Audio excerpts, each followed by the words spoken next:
اللہ تعالیٰ اس کے لیے 70,000 فرشتے بھیجے گا جو یوم قیامت تک اس کے لیے دعا کرتے رہیں گے۔ سبحان اللہ، سبحان اللہ۔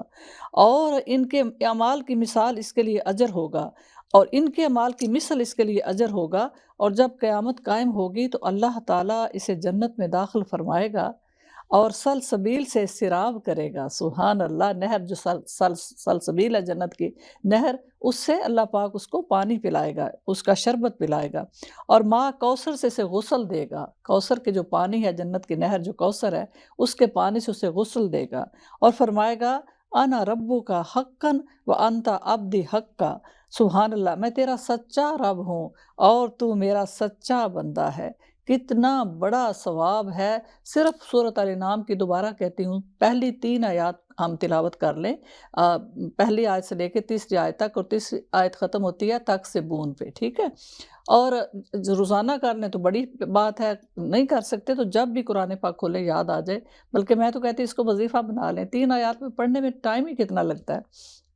یا زبانی یاد کر لیں۔ تو سبحان اللہ، 70,000 فرشتے قیامت تک اس کے لیے، اس بندی کے لیے یا اس بندے کے لیے استغفار کرتے رہتے ہیں، اور وہ جو اس کے علاوہ، استغفار کے علاوہ جو وہ عبادت اللہ پاک کی کرتے ہیں، ان کا ثواب بھی وہ سارا اس بندی یا اس بندے کے اکاؤنٹ میں لکھا جائے گا، کیونکہ وہ 70,000 فرشتے اللہ پاک مقرر فرما دیتے ہیں کہ بس اب تم جو بھی عبادت کرو گے اس کا ثواب میرے اس بندے یا اس بندی کو ہے جس نے سورۃ الانعام کی پہلی 3 آیات پڑھی ہیں۔ اللہ اکبر۔ پھر ابن زریس رحمۃ اللہ علیہ حضرت حبیب بن عیسیٰ رحمۃ اللہ علیہ سے، اور انہوں نے حضرت ابو محمد الفارسی سے یہ نقل کیا ہے کہ جس کسی نے سورۃ الانعام کی پہلی 3 آیات پڑھی، اللہ تعالیٰ اس کے لیے 70,000 فرشتے بھیج دے گا جو قیامت تک اس کے لیے استغفار کرتے رہیں گے۔ سبحان اللہ، سبحان اللہ۔ اور اس کے لیے ان کی اجر کی مثل اجر ہوگا، یعنی جو بھی وہ عبادت کریں گے اللہ پاک کی، وہ سارا اجر اس بندے کے اکاؤنٹ میں جائے گا جس نے یہ پہلی 3 آیات پڑھی۔ سبحان اللہ۔ جب قیامت کا دن آئے گا تو اللہ تعالیٰ اسے جنت میں داخل فرمائے گا اور اپنے عرش کے سائے میں سایہ عطا فرمائے گا۔ آپ کو پتہ ہے کہ قیامت کے دن اللہ پاک کے عرش کے سوا کوئی اور سایہ نہیں ہوگا، تمام درخت ختم ہو چکے ہوں گے، تو اللہ پاک کے عرش کا سایہ جس کو مل جائے گا، جب اتنی سخت گرمی ہوگی اور شدید دھوپ ہوگی تو اس میں اس کے کیا ٹھکانہ ہوگا، اور اسے جنت کے پھل کھلائے گا، اور وہ آب کوثر سے سیراب کرے گا اور نہر سلسبیل میں غسل کرے گا، اور اللہ تعالیٰ فرمائے گا میں تیرا رب ہوں اور تو میرا بندہ ہے۔ سبحان اللہ، سبحان اللہ۔ کتنی پیاری یہ صورت ہے، کتنا پیارا اس کا اجر ہے کہ صرف 3 آیات پڑھنے کا اتنا اجر کہ 70,000 فرشتوں کی ڈیوٹی لگ جائے گی، قیامت تک وہ ہمارے لیے استغفار کرتے رہیں گے، اور سبحان اللہ پھر جو بھی وہ اللہ پاک کی تسبیح و تحمید کریں گے اس کا بھی اجر جو ہے وہ ہمیں ملے گا۔ اللہ اکبر۔ امام ابو الشیخ نے حضرت ابن عباس رضی اللہ تعالیٰ عنہ سے یہ بھی نقل کیا ہے کہ وَجَعَلَ الظُّلُمَاتِ وَالنُّورِ سے مراد کفر اور ایمان ہے۔ میں نے جو پہلی آیت پڑھی اس میں ہے نا، اللہ سبحانہ تعالیٰ فرماتے ہیں کہ اللہ پاک نے نور کو بھی پیدا فرمایا، اور ظلمات یعنی اندھیرے ہیں، تو اللہ پاک فرماتے ہیں کہ جس کو چاہتے ہیں وہ نور عطا فرما دیتے ہیں، ہدایت کا نور، ایمان کا نور، اور جس کو چاہتے ہیں اس سے محروم رکھتے ہیں کہ وہ اندھیروں میں بھٹکتا رہتا ہے۔ امام ابن منظر نے اور ابن حاتم نے اللہ سبحانہ تعالیٰ کے اس قول کی، یعنی جو پہلی آیت ہے اس کی تفسیر میں فرمایا ہے کہ اللہ تعالیٰ نے زمین سے پہلے آسمانوں کو، نور سے پہلے ظلمت کو، اور جہنم سے پہلے جنت کو پیدا فرمایا۔ سبحان اللہ۔ تو پھر فرماتے ہیں کہ اس کے بارے میں کہ اللہ تعالیٰ کے ساتھ اوروں کو برابر ٹھہرانے والوں نے جھوٹ بولا اور وہی مشرک لوگ ہیں۔ اللہ پاک فرماتے ہیں دیکھو زمینوں کو میں نے پیدا کیا، آسمانوں کو میں نے پیدا کیا۔ سبحان اللہ۔ پھر فرماتے ہیں کہ نور کو میں نے پیدا کیا، کفر جو جہالت ہے، ظلم ہے، ظلمات ہیں، اندھیرے ہیں، ان کو بھی میں نے پیدا کیا، اور فرماتے ہیں جنت کو میں نے پیدا کیا اور پھر دوزخ کو بھی۔ تو اللہ پاک فرماتے ہیں کیسا انسان ہے کہ وہ خود اپنے پاس سے من گھڑت عقیدے بنا کے بیٹھا ہوا ہے، اور من گھڑت اس نے اپنی دلیلیں بنا لی ہیں، میرے ساتھ پتہ نہیں کس کس کو شریک ٹھہرا کے بیٹھا ہوا ہے۔ پھر فرماتے ہیں امام ابن جریر نے حضرت ابن زید رحمۃ اللہ علیہ سے یہ قول نقل کیا ہے کہ اللہ پاک کا اس فرمان کا مطلب ہے کہ اس سے مراد معبودان باطلہ ہیں جن کی انہوں نے عبادت کی اور انہیں اللہ تعالیٰ کے برابر ٹھہرایا، حالانکہ اللہ تعالیٰ کے ساتھ کوئی برابر نہیں ہے، اور نہ کوئی اس کا مد مقابل ہے، اور نہ اس کے ساتھ کوئی اور معبود ہے، اور نہ ہی اس نے کسی کو بیوی بنایا اور نہ بیٹا بنایا۔ اس کا جو سبحان اللہ سورۃ الانعام کی اس آیت کا ترجمہ بہت زیادہ ملتا ہے سورۃ اخلاص سے کہ اللہ سبحانہ تعالیٰ فرماتے ہیں کہ اللہ سبحانہ تعالیٰ وحدہ لا شریک ہے، ان کا کوئی ہمسر نہیں، اور اللہ پاک کی کوئی فیملی نہیں، نہ کوئی پیرنٹس ہیں، نہ کوئی بیٹا ہے، نہ کوئی بیوی ہے، اور پورے جہانوں میں، پوری کائنات میں، تمام جہانوں میں اللہ سبحانہ تعالیٰ کے ساتھ کوئی ایسی چیز نہیں جس کا کوئی مقابلہ کیا جا سکے، اور بے شک ہم اس کی گواہی دیتے ہیں۔ اگلی آیت میں فرماتے ہیں اللہ وہ ہے جس نے پیدا کیا تمہیں مٹی سے۔ اللہ کون ہے؟ اللہ سبحانہ تعالیٰ اپنا تعارف فرما رہے ہیں کہ اللہ وہ ہے جس نے پیدا کیا تمہیں مٹی سے، اور پھر مقرر کی ایک میعاد، اور ایک میعاد مقرر ہے اللہ کے نزدیک، پھر بھی تم شک کر رہے ہو۔ اور وہی اللہ ہے آسمانوں میں اور زمین میں، وہ جانتا ہے تمہارے بھید بھی اور تمہاری کھلی باتیں بھی۔ سبحان اللہ، وہ جانتا ہے جو تم کما رہے ہو، بے شک، اور نہیں آتی ان کے پاس کوئی نشانی اپنے رب کی طرف سے مگر وہ ہو جاتے ہیں اس سے منہ پھیرنے والے۔ بے شک انہوں نے جھٹلایا حق کو جب وہ آیا ان کے پاس، تو اب آیا چاہتی ہیں ان کے پاس خبریں اس چیز کی جس کے ساتھ وہ مذاق کیا کرتے تھے۔ اگلی آیات جو ہیں وہ پڑھی ہیں، اور اچھا تک سے بون تک ختم ہو گئی۔ اب یہ آج میں نے جو تلاوت جو ترجمہ کیا ہے وہ آیات 5 نمبر آیت تک کا ترجمہ کیا ہے۔ امام ابن جریر نے حضرت ابن عباس رضی اللہ تعالیٰ عنہ سے یہ قول نقل کیا ہے کہ قضا اجالن سے مراد نیند ہے۔ اللہ تعالیٰ نیند کے وقت روح قبض فرما لیتا ہے اور پھر بیدار ہونے کے بعد اسے واپس اپنے مالک کے پاس لوٹا دیتا ہے، اور اجل مسمن عندہ سے مراد انسان کی موت کا وقت ہے۔ جب ہم، جیسے آپ صلی اللہ علیہ وسلم نے حدیث مبارکہ کا مطلب ہے کہ آپ نے فرمایا کہ جو نیند ہے وہ موت کی بہن ہے۔ وہ کیسے کہ جب ہم سوتے ہیں تو ہماری روح جو ہے وہ جسم سے آزاد ہو جاتی ہے، اور ہمارا جسم ریلیکس ہوتا ہے، ہم آرام کرتے ہیں، روح آزاد ہوتی ہے، ہم سو رہے ہیں، ہم خواب میں کبھی کہیں پہنچے ہوتے ہیں، کبھی کہیں پہنچے ہوتے ہیں، جو ہاں اللہ سبحانہ تعالیٰ چاہتے ہیں ہماری روح کو پھرا رہے ہوتے ہیں۔ روح آزاد ہے، اپنی موج میں ہے، اور جسم جو ہے وہ ریلیکس کر رہا ہے۔ تو سبحان اللہ، پھر ہر روح کو جب ہم جاگتے ہیں، ہمارے جاگنے سے پہلے ہر روح کو دیکھا جاتا ہے ہماری کتاب میں کہ اس کی موت کا وقت ابھی ہے، آ گیا ہے، یا ابھی اس کی زندگی باقی ہے۔ تو سونے سے پہلے جب ہم سونے کے بعد جب ہم جاگتے ہیں تو ہم دعا بھی پڑھتے ہیں نا کہ الحمدللہ الذی احیانا بعد ما اماتنا والیہ النشور، کہ پروردگار آپ کی ذات پاک کا شکر ہے کہ میں نیند میں تھی، میری روح نکل چکی تھی، پھر آپ نے میری روح لوٹا دی، مرنے کے بعد دوبارہ مجھے زندگی عطا فرما دی۔ اس دعا کا مطلب ہی صاف ہے۔ اور پھر ایک دن تو مجھے آپ کی طرف لوٹ کے جانا ہے کہ ایک دن میری روح واپس نہیں آئے گی اور آپ کے پاس ٹھہر جائے گی۔ تو سبحان اللہ فرماتے ہیں کہ اللہ پاک فرماتے ہیں کہ نیند کے وقت بھی تمہاری روح قبض کر لی جاتی ہے، اور جب پھر موت کا وقت آئے گا اجل مسمن عندہ، اس وقت بھی قبض کر لی جائے گی۔ دیکھیں حقیقت میں ہم مرتے تو ہیں نہیں، ہم جب فوت بھی ہوتے ہیں تو ایسا نہیں کہ جو ہے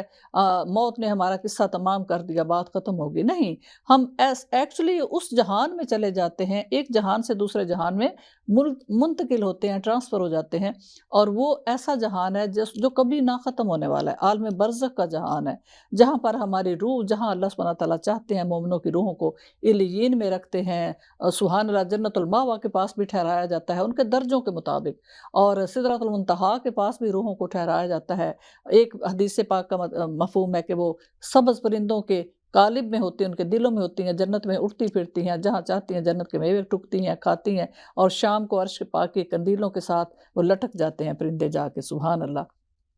روحیں لٹک جاتی ہیں۔ تو یہ اللہ پاک کی حکمت ہے، جب ہم جائیں گے تو دیکھیں گے اللہ سبحانہ تعالیٰ ہمیں بھی اعلیٰ لوگوں کی جہاں روحیں رکھتے ہیں وہاں ہمیں بھی رکھیں انشاءاللہ۔ اور پھر جب ہم قبر کی زیارت کے لیے جاتے ہیں تو وہاں پہ روح کو پھر لوٹا دیا جاتا ہے کہ تمہارے گھر والے آئے ہیں، زائرین آئے ہیں، وہ ہمیں جو میت ہے وہ ہمیں دیکھ رہی ہوتی ہے، سن رہی ہوتی ہے، مگر بول نہیں سکتی، اور ہم اسے دیکھ نہیں سکتے، ہم بول بھی رہے ہیں مگر اسے دیکھ نہیں سکتے، وہ ہمیں دیکھ رہی ہے لیکن وہ بول نہیں سکتی۔ تو یہ فرق ہے، سبحان اللہ۔ اور پھر قبر میں بھی روح کا کچھ حصہ ڈالا جاتا ہے جس میں جب امتحان ہوتا ہے، اور اس کے بعد پھر قبر جو باغ جنت کا باغ بن جاتی ہے مومن کے لیے، تو وہاں بھی روح کا کچھ حصہ وہاں پہ رہتا ہے، کیونکہ جسم تو آہستہ آہستہ مٹی کے ساتھ، مٹی کا بنا ہوا ہے، مٹی کے ساتھ ہی مل جاتا ہے۔ امام ابو الشیخ نے یونس بن یزید سے نقل کیا ہے کہ قضاء اجلن کے متعلق کہا کہ اس سے مراد وہ کچھ ہے جو اللہ تعالیٰ نے 6 دن میں پیدا فرمایا۔ اللہ سبحانہ تعالیٰ نے 6 دنوں میں سب کچھ بنا دیا تھا، آسمانوں کو بھی، زمین کو بھی، اور ان میں جو کچھ اللہ سبحانہ تعالیٰ نے پیدا فرمانا تھا اور جو حالات ہونے تھے وہ سب کچھ لکھا جا چکا تھا۔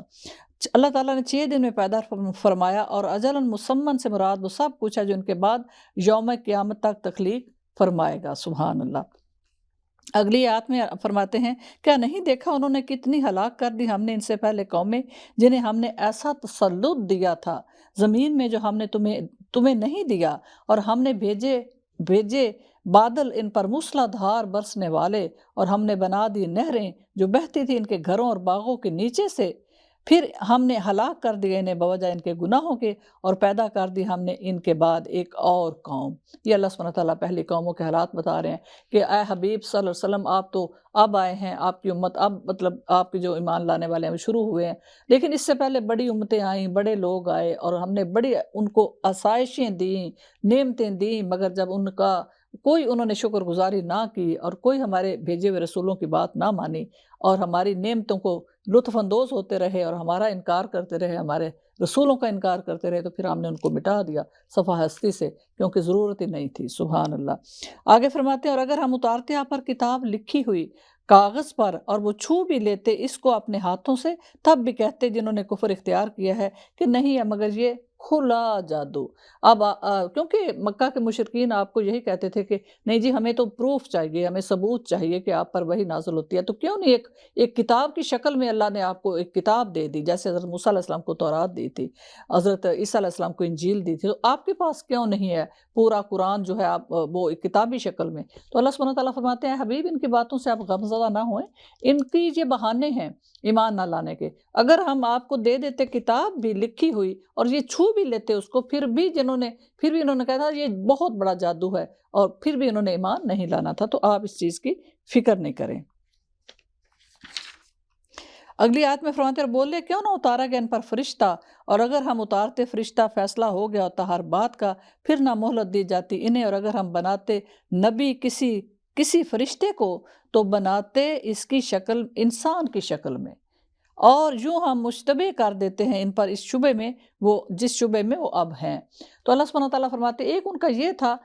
مشرکین مکہ کا عذر بہانہ، کہ اگر اللہ نے نبی ہی منتخب کرنا تھا تو پھر ایک فرشتے کو بھیج دیتے، اسے کہتے وہ آ جاتا ہمارے پاس، وہ کہتا میں آپ کا نبی ہوں، اور ہم دیکھتے فرشتہ آیا ہے۔ لیکن دیکھیں نا، فرشتے کی تو ضرورتیں ہی اور ہیں۔ اللہ سبحانہ تعالیٰ فرماتے ہیں کہ حضرت محمد مصطفیٰ صلی اللہ علیہ وسلم بھی انسان ہے، ان سے پہلے بھی جتنے رسول آئے وہ انسان ہے، کیونکہ انسان اللہ پاک اشرف المخلوقات انسان کو اللہ نے بنایا ہے۔ تو اللہ سبحانہ تعالیٰ یہاں تسلی دے رہے ہیں کہ اے حبیب، اگر ہم فرشتے کو بھی بالفرض بھیجتے نبی بنا کے، تو اس کو بھی انسانی شکل میں بھیجتے، کیونکہ یہ فرشتے کو، پروں والا فرشتہ تو یہ کہتے بھئی تجھے کیا لگے،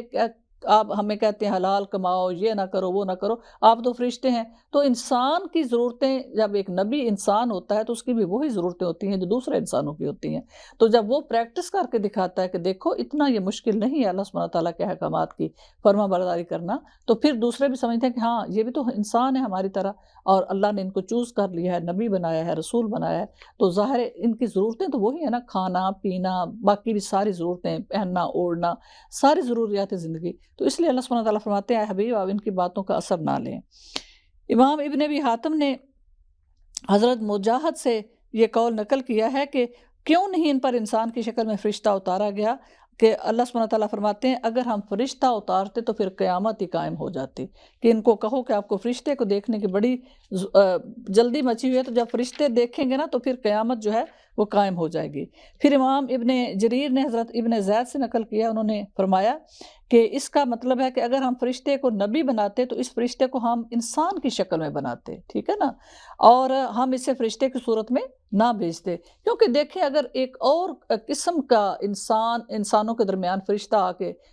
رہے تو انسان تو ویسے ہی گھبرا جائے۔ اب دیکھیں نا، ابھی بھی ہمارے دائیں بائیں فرشتے ہیں مگر ہم دیکھ نہیں سکتے، اللہ تعالیٰ نے ہماری آنکھوں کے سامنے پردے ڈال دی ہیں، اس لیے کہ اگر ہم دیکھتے ان کو تو ہم تو کچھ بھی نہیں کرنے کے قابل ہوتے، ہائے میں یہ کیسے کروں، مجھے فرشتہ دیکھ رہا ہے۔ تو یہ ہے کہ پردہ جو حکمت ہے وہ پردے میں ہی ہے۔ تو اللہ سبحانہ تعالیٰ فرماتے ہیں کہ اگر فرشتہ آتا تو بھی وہ انسانی کی شکل میں آتا۔ آگے فرماتے ہیں بلا شبہ مذاق اڑایا گیا رسولوں کا آپ سے پہلے، پھر گھیر لیا انہیں جو مذاق اڑاتے تھے رسولوں کا اس چیز نے جس کے ساتھ مذاق اڑایا کرتے تھے، کیونکہ وہ آپ صلی اللہ علیہ وسلم کو دیوانہ کہتے تھے، مجنوں کہتے تھے جنون ہو گیا ہے، کسی جن کا سایہ ہے، بڑی بڑی بے ادبی کی باتیں، اور بے ادبی کے القاب آپ کی طرف وہ بھیجتے تھے۔ تو اللہ سبحانہ تعالیٰ یہاں تسلی دے رہے ہیں اپنے پیارے حبیب صلی اللہ علیہ وسلم کو کہ آپ گھبرائیں نہیں، یہ پہلے رسولوں کے ساتھ بھی ایسے ہی کیا کرتے تھے۔ امام ابن منظر نے حضرت محمد بن اسحاق سے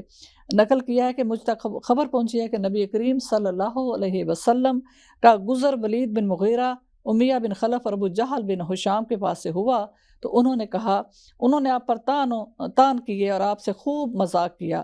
ان کے اس عمل کے سبب آپ صلی اللہ علیہ وسلم بہت زیادہ غمگین ہوئے اور غضبناک بھی ہوئے، تو تب اللہ تعالیٰ نے یہ آیت نازل فرمائی کہ حبیب ان کی آپ باتوں کا بالکل آپ غمگین نہ ہوا کریں۔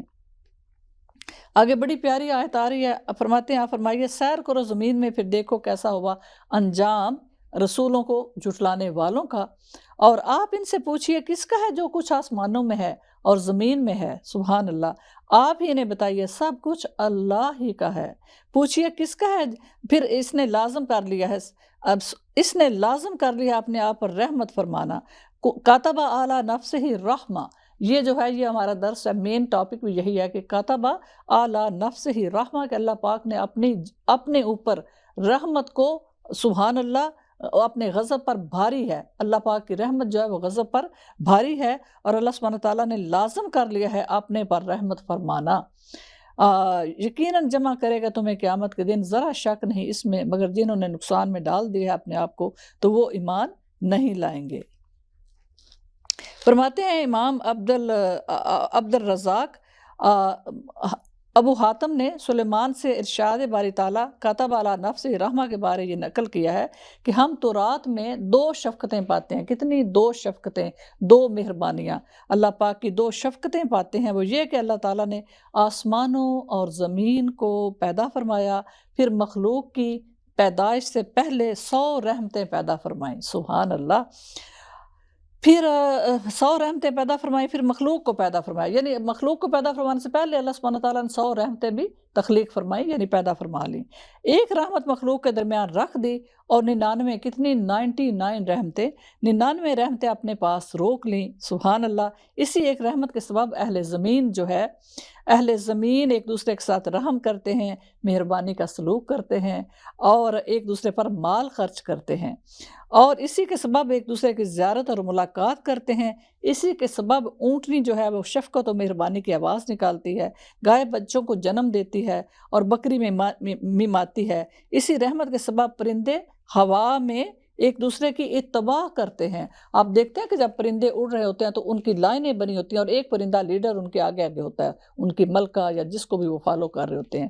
سبحان اللہ، اور مچھلیاں سمندر میں ایک دوسرے کی پیروی کرتی ہیں، جیسے ہم پرندوں کو دیکھتے ہیں نا لائنوں میں اڑ رہے ہوتے ہیں اور ایک ان کے آگے ہوتا ہے، چیونٹیوں کو بھی دیکھ لیں، پرندوں کو تو چھوڑیں، چیونٹیاں بھی ان کی ملکہ آگے ہوتی ہے اور پیچھے چیونٹیاں ہوتی ہیں، ایک ملکہ جدھر جاتی ہے چیونٹیاں ادھر ہی جاتی ہیں، سبحان اللہ، تو اسی طرح مچھلیاں جو سمندر میں ہیں، سمندری مخلوق، ان کی بھی وہ بھی اپنی اپنی ملکہ جو ہوتی ہے یا جو لیڈر ہوتا ہے اس کو فالو کرتی ہیں۔ جب قیامت